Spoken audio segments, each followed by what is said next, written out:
En el nombre del Padre, y del Hijo, y del Espíritu Santo. Amén.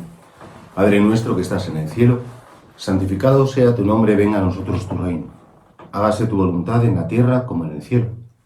Danos hoy nuestro pan de cada día y perdona nuestras ofensas, como también nosotros perdonamos a los que nos ofenden. No nos dejes caer en la tentación y líbranos del mal. Hoy es Sábado Santo. Y es un clásico el Sábado Santo predicar de la soledad de María, pero como en la parroquia a las 12 va a haber una meditación expresamente de eso, yo quiero continuar con vosotros con ese compromiso que intenté tomar al principio del confinamiento con motivo de este espanto del coronavirus, continuar con el credo, puesto que además coincide con estos días y ya mañana, domingo de resurrección, podremos empezar el artículo acerca de la resurrección de nuestro Señor Jesucristo. Claro, dice el credo que fue crucificado, muerto y sepultado. Fijaos que bonito cómo el credo habla del sepulcro, de la tumba de Cristo. Fue sepultado. O sea, no se dejó muerto ahí, tirado como un delincuente, que los tiraban incluso a veces como a la Gehenna, que era como el basurero de Jerusalén donde se quemaban todas las reses muertas, o como algunos crucificados que los tenían días y días para que los cuervos acabaran con su carne, ¿no? Fue sepultado con todo el respeto. Y al tercer día, y entonces ya con esto te haces a referente que Jesús estuvo en el sepulcro, como decíamos otro día, la tarde del viernes, el sábado completo y parte del domingo. Claro, fijaos, la tumba es algo completamente, por un lado, muy humano. Los animales no entierran a sus, digamos, congéneres. Incluso las madres a sus crías, bueno, pues si se quedan enfermas o las ataca un animal, intentan defenderlas, claro, por el instinto de conservación, pero no entierran. Enterrar, sembrar en la tierra, esconder el cuerpo para protegerlo, por un lado, pues de las alimañas, de las posibles acciones y sobre todo de la mirada humana. Enterrar significa no querer ver el estropicio, no querer ver la degradación de alguien que es muy amado. Y por eso la tumba, por un lado, siempre es el lugar del dolor, el lugar del dolor. En la tumba es el último sitio donde de algún modo físicamente estás con la persona a la que amas. Que ya no está, es verdad que intuimos, sabemos por la fe que la persona ya no está ahí, lo que queda es su corporalidad o las cenizas o el cuerpo ya inanimado. Pero es verdad que de algún modo, físicamente hablando, y de hecho la gente va a los cementerios porque como es como el lugar, entre comillas, de la despedida visual, porque nunca se da una despedida real, porque cuando hay amor no te despides. Aprendes a tratar a alguien de otra manera. Claro, y en definitiva también la tumba es el último lugar donde puedes hacer algo por alguien, ¿no? Poner unas flores, limpiarlo, rezar, bueno. En definitiva la tumba es el lugar último y el espacio por excelencia de la maldición. Sí, esa maldición que cayó sobre la humanidad al principio, esa maldición que supone la muerte como consecuencia del pecado original, culmina en esa desaparición visual que supone la tumba, que supone el no querer ver, el no querer ser testigo de cómo alguien que ha sido alguien esencial en tu vida empieza a desaparecer hasta visualmente hablando. Y por eso, claro, nosotros hoy, Sábado Santo, y complementando esta meditación, repito, con la del silencio de María, acompañemos a Cristo también y conmemoremos el entierro. Todos sabéis que José de Arimatea y Nicodemo acuden a Pilato y le piden el cuerpo del reo. Le piden el cuerpo del crucificado. Y bueno, Pilato les pidió que se aseguraran que estaba muerto. Y de hecho, el legionario romano lo que hace es atravesar el costado de Cristo y dice San Juan que al instante salió sangre y agua. Y ese era como el certificado de defunción, por desgracia, como el tiro de gracia, se podría decir, o no sé, como la puntilla definitiva para asegurarte que alguien está muerto. Los otros les tuvieron que quebrar las piernas para que se asfixiaran, no pudieran apoyarse, y sin embargo a Cristo ya pues le certifican su muerte con esta lanzada. ¿Os imagináis el cariño con el que desclavaron el cuerpo de Jesús? Me supongo que tal vez tumbaran el madero o incluso desde arriba pues con una suerte de alicates antiguos, pinzas, tenazas, martillos y con unos lienzos sujetando los brazos para que no cayera de repente el cuerpo, desclavan a Jesús. Pienso en María, por supuesto, en ese momento, ¿no? Como ella espera recibir ese cuerpo que se formó en sus entrañas, ya un cuerpo frío, un cuerpo sin aliento, un cuerpo verdaderamente muerto, y en ese momento de conmoción, ¿no?, de dolor y de serenidad para María, pues también de algún modo, pues es un momento como de el último beso, la última ternura, como cualquier madre que tiene que despedirse de su hijo, visualmente. También es de imaginar que le quisieron lavar un poco entre que unos iban a pedir el permiso al gobernador romano para desclavar el cuerpo. Seguro que las mujeres fueron, porque de hecho dice el evangelista que pusieron en su cuerpo una mezcla de mirra y de áloe. La mirra era un ungüento preparado para embalsamar los cuerpos, para retrasar el proceso de descomposición, y de hecho, fijaos, cuando Jesús recibe esa visita misteriosa de los sabios de Oriente, le ofrecieron incienso, sí, como a Dios, oro, como a rey, y mirra, como hombre, y haciendo un anuncio. No lo sé, esto ya es imaginación mía, pero tal vez, la mirra que trajeron los magos de Oriente la guardó María, sabiendo que sería necesaria para el sacrificio de su hijo, que era el Cordero de Dios anunciado por los profetas. Y por tanto, es ahí donde, de algún modo, bueno, pues cogieron unas parihuelas, no había ataúd, unas parihuelas, unas tablas para los que poder llevar, y bueno, trasladaron como pudieron el cuerpo del Señor. Por un lado con el sudario, que era un paño que tapaba la cara de aquellos que habían fallecido, y preparada la sábana santa, esa síndone, esa sábana larga que tenía el doble de la medida del cuerpo de Cristo, para cubrirlo después. Y así es como, de algún modo, se despiden visualmente del Señor. Fue sepultado. Y claro, ¿por qué el Señor? Pues el Señor quiere identificarse con todo, con nosotros, hasta el último detalle.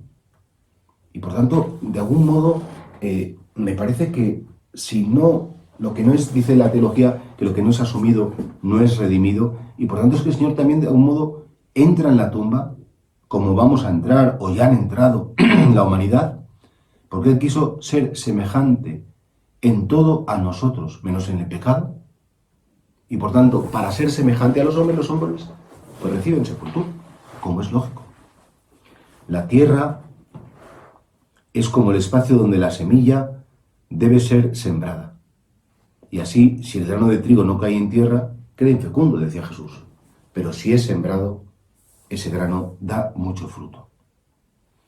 Y así creo que la tumba es el lugar de la pérdida, pero curiosamente, la tumba es el lugar, en el caso de Cristo, es el lugar de la esperanza. Fijaos, los que hemos tenido la fortuna de ir a Tierra Santa, todos sabemos que en Tierra Santa, el lugar por excelencia es el Santo Sepulcro. Se podría decir la Santa Tumba. Porque curiosamente, siendo el lugar de la maldición, Cristo ha convertido el sepulcro en el lugar de la máxima bendición. Porque es del sepulcro, desde ese lugar, claro, ese lugar más santo del universo, ya no digo del planeta Tierra, del universo, porque ese Dios que se hace carne, ese Dios que se hace cosmos, ese Dios que se identifica con la creación, es un Dios que de algún modo muere y queda depositado dentro del cosmos, pero germina y nace una nueva creación también ahí, en ese lugar. Y por eso, fijaos, cuando uno va a Tierra Santa, a lo mejor hay un poco de cola o cola en el Monte Calvario. Sí, pero vamos, que se resuelve cuando más en media hora. Y hay colas a lo mejor para entrar a ver en el Monte de los Olivos, el Dominus Flevit, o hay un poco de cola en Getsemaní, no mucha porque es relativamente grande, pero donde realmente tienes que esperar, si hay gente, 1 hora, 2 horas o 4 horas, es el Santo Sepulcro. Porque te das cuenta como que ahí en ese lugar, ese espacio pequeño, que es como esta mesa a lo mejor, pero más largo, claro, es ahí donde germina el grano de trigo y donde comienza la nueva creación. Y esa es la primera de muchas resurrecciones, que es la resurrección de Cristo, porque después, asociados a Él, vendrá nuestra resurrección. Y por eso, nosotros, de algún modo, hoy sábado santo, pues nos quedamos a las puertas. Veis que las tumbas de los judíos no eran como las nuestras, en el suelo, sino que aprovechaban normalmente canteras. De hecho, dice el evangelista que era una tumba nueva, donde no habían puesto a nadie y excavada en la roca. Excavada en la roca. Esas tumbas tenían como una antecámara, donde se dejaba al principio el cuerpo, y después unos nichos, donde ya iba cada cuerpo. A Jesús le pusieron en esa antecámara con la previsión, después, de poder arreglar definitivamente el cuerpo para ser entrado. Y eso hace ver cómo los discípulos, los pobres, no tenían ninguna esperanza en la resurrección. Solo María conocía lo que iba a suceder y evidentemente pues ella, en ese sentido, una vez que ha dejado el cuerpo de su hijo en la tumba, ella queda a la espera. Y así el Santo Sepulcro, y así la tumba, y cualquier tumba bendecida, cualquier tumba cristiana, se convierte en nosotros en un lugar de esperanza. Y por eso los cristianos, al principio, sabéis que se querían enterrar alrededor de los mártires, porque estaban convencidos, y esto no es una verdad de fe, esto era una devoción, que se resucitaba en el mismo sitio donde te enterraban, y si resucitabas al lado de un mártir, el mártir intercedería por ti. Por eso, durante muchísimos siglos, se enterró a las personas en las iglesias, porque era terreno sagrado, y hasta hoy en día los cristianos nos gusta reposar en lugar santo, en el campo santo, en un cementerio que la iglesia bendice precisamente como lugar de la espera de la resurrección. Hace años comenzó esa moda de incinerar y tirar las cenizas al monte, al mar, en fin, al estanque del Retiro, y respetando, por supuesto, a las personas que hacen eso. Nosotros los cristianos, de hecho hay un documento que ha hecho el Papa Francisco como muy claro diciendo, no podemos tirar unas cenizas como el que tira algo que ya no sabes qué hacer con ello, para que se integre en el cosmos o en la naturaleza. Es decir, nosotros dejamos en campo santo los restos mortales de los que amamos porque esperamos la resurrección. Claro, y así creo que la tumba de Cristo, el Santo Sepulcro, se convierte en el centro del cosmos, en esa segunda oportunidad que se da a la creación. Y de hecho, Jesucristo resucitado, lo veremos ya en la enseñanza de mañana, pues es esa nueva creación, es esa nueva oportunidad. Jesucristo resucitado es la respuesta de Dios a la tragedia de la humanidad. Y por tanto, fue sepultado. Jesucristo realmente conoció la tiniebla. Vimos, ¿os acordáis? Ayer Él descendió a los infiernos, hablamos de la separación verdadera del cuerpo y del alma de Cristo, aunque no hablamos del cadáver de Cristo nunca, porque sabemos que ese cuerpo, porque estuvo protagonizado y está protagonizado por la divinidad, no entra en ese proceso de estropeamiento, por decirlo así, pero verdaderamente estuvo muerto el Señor y fue sepultado. Y el credo insiste que esta palabra, que es una palabra maldita en el lenguaje humano, porque la tumba siempre es el lugar, lo he dicho antes, ¿no?, del dolor. Qué bonito que el espacio del dolor se convierte también en el espacio de la esperanza. Esperanza. Y así también aparece, y ya hago como una segunda parte. Yo pretendo que esta meditación sea un poco más corta que las habituales, porque me gustaría que la complementarais con otra. Luego al final os lo diré, ¿no? Pero al tercer día fue crucificado, muerto y sepultado, descendió de los infiernos, al tercer día resucitó de entre los muertos. Pero fijaos entre la muerte y la resurrección hay un espacio de tiempo, una cronología de horas, que claro, que también, si en el credo aparece el tiempo que fue sepultado y resucitó, pues muy bien. No, pero la Iglesia tiene mucho interés que nos demos cuenta que Él quiere descansar un tiempo continuado, corto, pero quiere descansar, claro. Qué larga debió ser la espera, ¿verdad? Tenía yo una tía mía muy querida, mayor, creo que murió mi tía Margarita con 103 o 104 años.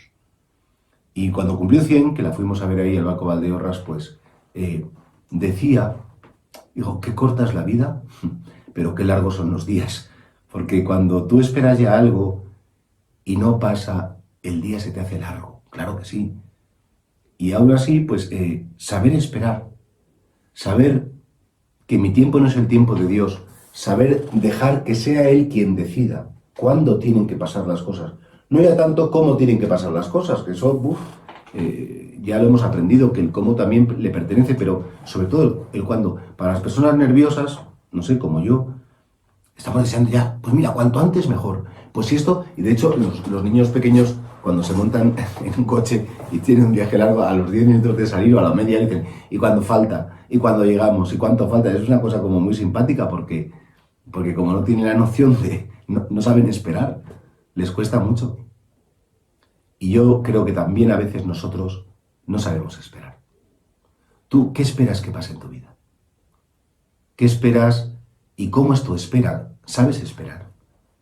¿Sabes tener esperanza? Porque hoy, Sábado Santo, es el día de la esperanza. Yo creo que si la Iglesia quiere meter en el credo expresamente la sepultura y los 3 días que tienen que pasar, y no dice murió y resucitó, sino que dice murió, le sepultaron y tuvieron que pasar 3 días, es porque de algún modo la Iglesia en su credo forma parte de la fe saber esperar. Forma parte de la fe dejar que Dios sea el que dicte cuándo. Forma parte de la fe, de algún modo, abandonarnos a esa providencia, a esa historia que Él está escribiendo y que Él marca los tiempos. Dicen que ese tercer día, leí ahí un artículo el otro día sobre este tema, ¿no? Dice que por un lado la cronología, esta cronología de 3 días da mucho valor a la historicidad de la resurrección de Cristo. No voy a entrar ahora porque si la resurrección de Cristo es histórica, claro que es histórica en el sentido que es un acontecimiento que sucede en la historia, aunque nadie lo vio resucitar en el momento de cómo resucitaba, pero lo vieron resucitado. Y por tanto, al decir que resucita al tercer día, lo que está diciendo la Iglesia es que es un acontecimiento histórico, cierto, y que realmente, bueno, pues fue, si murió tal día, sabemos que fue el día de la Pascua de este año concreto, la resurrección se produce también en esa cronología. La cronología es importante. Dios pudo crear todo instantáneamente y, sin embargo, dice el credo que creó en 6 días porque al 7º descansó. Y efectivamente sabemos que el universo tiene una edad y que las cosas llegan a su plenitud cuando tiene que pasar tiempo. Y fijaos, este tercer día como que da un valor al tiempo. Curioso cómo en el credo entra el concepto tiempo, la numeración del tiempo por días. Y por tanto, el tiempo entra en el plan de Dios. Hay personas que están poco tiempo en la tierra, pero se van llenas de vida, haciendo muy felices a los demás. Hay gente que está mucho tiempo en la tierra y por mucho tiempo que hayan estado, no han entendido nada. Y por tanto, fijaos, en el credo aparece ese valor de la temporalidad, del transcurrir, del devenir de las cosas, de que una cosa sea después de otra. Nos gustaría que todo fuera instantáneo, que fuera ya. Porque tenemos todavía un corazón de niño, un corazón un poco caprichosito, que quiere que todo pase ya. También es importante lo del tercer día, en segundo lugar, porque, hombre, al fin y al cabo, es un breve lapso de tiempo. A veces al tercer día es como decir, bueno, pues prácticamente pues mañana, esto está para mañana, esto está para pasado. Es decir, como diciendo, bueno, sí, es importante la cronología, es importante, pero realmente el Señor muere a las 3 de la tarde de un viernes, y fijaos que al día siguiente, que es sábado para nosotros, ya por la noche podemos celebrar su victoria. ¿Cuántas horas reales fueron? Pues 24 desde luego. Pero después, desde las 3 de la tarde del viernes hasta el momento de la resurrección, cuando anocheciera, no, vamos a esperar al día siguiente por la mañana. Jesucristo resucita en cuanto que ya es domingo, por supuesto que sí, y por tanto ese breve espacio de tiempo, como diciendo, es un momento pasajero la resurrección. Sí, a lo mejor a nosotros se nos puede hacer muy largo cuando alguien muy querido se nos marcha, nos gustaría el poder que fuera ya, pero bueno, ese breve espacio, ese pronto será, también nos tiene que consolar, porque la vida al final, lo sabemos todos, cuando uno es muy joven no lo sabe, pero cuando ya cumples ciertos años, qué deprisa pasa la vida y qué poco nos enteramos. Y en tercer lugar, también una última razón para que sea el tercer día, es que así estaba anunciado por las Escrituras. Resucitó al tercer día según las Escrituras. Y no según las Escrituras no quiere decir que, bueno, porque lo cuentan después, sino porque estaba anunciado muchos siglos antes, especialmente en la profecía de Jonás, estaba anunciado que el Mesías tenía que padecer para entrar en la gloria y resucitar de entre los muertos al tercer día. Es lo que dice Jesús a los discípulos de Maús. Así estaba escrito. El Mesías tenía que padecer para entrar en su gloria y estaba escrito todo. Y de hecho, cuando le dicen, danos una señal de que eres el Hijo de Dios, destruid este templo y en 3 días lo levantaré. Y seguran, anda, si nos ha costado 40 y tantos años hacerlo, y tú vas y en 3 días vas... Y dice San Juan, se refería al templo de su cuerpo. Y no, danos una señal. Los fariseos le preguntaron otra vez, dice, no se os dará más señal que la señal de Jonás. Así como estuvo 3 días en el vientre del cetáceo, así tiene que estar el Hijo del Hombre en el vientre de la tierra. Y se lo decían los apóstoles, me crucificarán, pero al tercer día resucitaré. Y los apóstoles no entendían nada, decían, uy, ¿qué es eso de resucitar? Y por tanto, estaba escrito, estaba anunciado en el Antiguo Testamento que tenían que pasar 3 jornadas o parte de 3 jornadas para que se produjera ese milagro y ese acontecimiento central de la historia del universo, que es la resurrección de Jesucristo.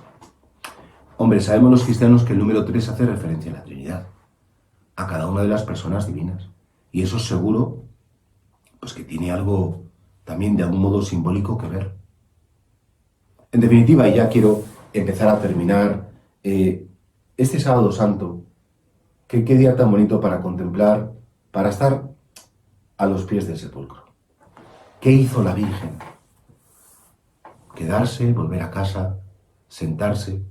Sabemos que pusieron unos guardias a la puerta del sepulcro, aunque lo taparon con una piedra de estas redondas, fuertes, ¿no? Que había que moverla con palancas para poder sellar el sepulcro. Pero fijaos, el Sábado Santo, ¿qué harían los saduceos? Saduceos, fariseos, sacerdotes, en definitiva el Sanedrín, que es el que había mandado la ejecución de Jesús.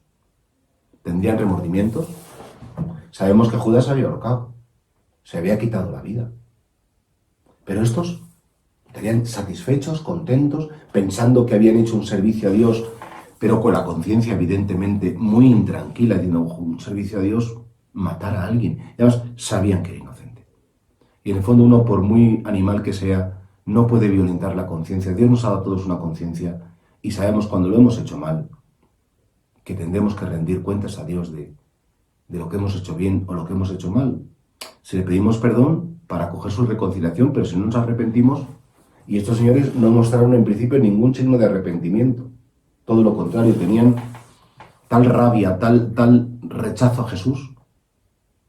Yo creo que peor lo debió pasar, por ejemplo, Poncio Pilato, porque dice, este es justo, no encuentro ninguna falta en él, no hay por qué matarle. Él, por lo menos, Pilato, el pecado de Pilato fue de cobardía, el pecado de Pilato fue de querer mantener la silla, el pecado de Pilato fue el amar su puesto, ¿no? Pero es que la mujer le advirtió, no te metas con este justo, que he sufrido mucho por causa de él. Y él lo dice expresamente, no encuentro ninguna falta. Y de hecho, Pilato, hombre, cobardemente le quiso salvar Barrabás, pensando que iba a decir, no, el Mesías, que Barrabás es un horror. El Cristo, nada. Yo estoy convencido que Pilato tuvo que tener, hasta el final de su vida, una terrible conciencia, no siendo, dice la tradición, que su mujer se hizo cristiana, se bautizó, y bueno, pues no siendo que ella implorara para su marido la conversión, y que ojalá que él, al ser testigo de todo eso, como es el legionario romano, la tradición le llama longinos, ¿no? Que se convierta a él morir a Cristo, y dice, realmente este era el Hijo de Dios. ¿Qué harían?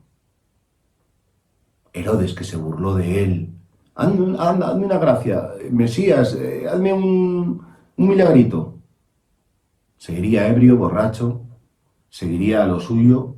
Bueno, me han traído un delincuente más. El colmo de la mediocridad, haber estado con el Mesías y haberse burlado de él. Sobre todo, ¿qué harían Pedro? Que sabemos que el pobre se echó una llantina cuando negó que le conocía. Juan, ¿con quién estaría este sábado santo? Seguro que con la Virgen, porque se comprometió a estar con ella. ¿Qué haría Santiago, Juan? No sé, todos los apóstoles. ¿Qué harían este sábado santo? ¿Escondidos? A lo mejor uno fue a llamar al otro, oye, vamos a casa al cenáculo, o vamos a... Querían todos los discípulos desconcertados, ya no digo los apóstoles, sino que Jesús tenía, al fin y al cabo, numerosos discípulos. Y también toda esa turba, ese pueblo que gritó, crucifícale, y que se burlaban de él, y que en el camino, estoy convencido que debieron tener una angustia impresionante, como diciendo, bueno, ¿qué hemos hecho? ¿Qué hemos hecho? Seguro que habría muchísimos arrepentidos, pero ¿cómo hemos podido entrar en esta locura colectiva? ¿Cómo hemos podido hacer esto tan inhumano? Hemos sido hienas, hemos sido lobos de una manada en la que hemos despedazado a un inocente. ¿Ah? Pero sobre todo, hoy sábado santo, ¿qué hizo María? ¿Qué hizo María? Y es ahí donde yo ya pues quiero terminar, porque hoy veréis que también, si os metéis a estas enseñanzas por el canal de YouTube, pues habrá una meditación que pone el silencio de María, que la vamos a las 12 de la mañana de este día. Yo quiero hacer una meditación en la misma iglesia, porque lo hacemos todos los años así en la parroquia, pues contemplando y acompañando a María en este día tan aciago, en este día tan doloroso, en este día lleno de recuerdos, de amarguras, de desconciertos. Creo que es de justicia acompañar a nuestra madre, puesto que al pie de la cruz le dijimos a Jesús que la aceptábamos, que la queríamos, que la agradecíamos que fuera nuestra madre. Y a una madre no se la puede dejar sola cuando lo está pasando mal. Nosotros no podemos dejar solos a la Virgen, y por tanto yo os emplazo a que esta enseñanza, si queréis, la completéis con la meditación del silencio de María. Fijaos que llevamos muchos días contemplando los misterios de la vida de Cristo, y con esto, la sepultura y el tiempo que pasa, terminamos los misterios de la vida, digamos, visible de Cristo, porque a partir ya de mañana, que empieza la resurrección, serán los misterios de Cristo resucitado, que siendo histórico y estando en la tierra, solo es visible para aquellos a quienes se quiere revelar. Bien, son sus designios, y nosotros ya a la espera de la resurrección vamos a acompañar a la Virgen en su pena y en su dolor. Dios te salve María, llena eres de gracia, el Señor es contigo. Bendita tú eres entre todas las mujeres, y bendito es el fruto de tu vientre Jesús. Santa María, Madre de Dios, ruega por nosotros pecadores, ahora y en la hora de nuestra muerte. Amén.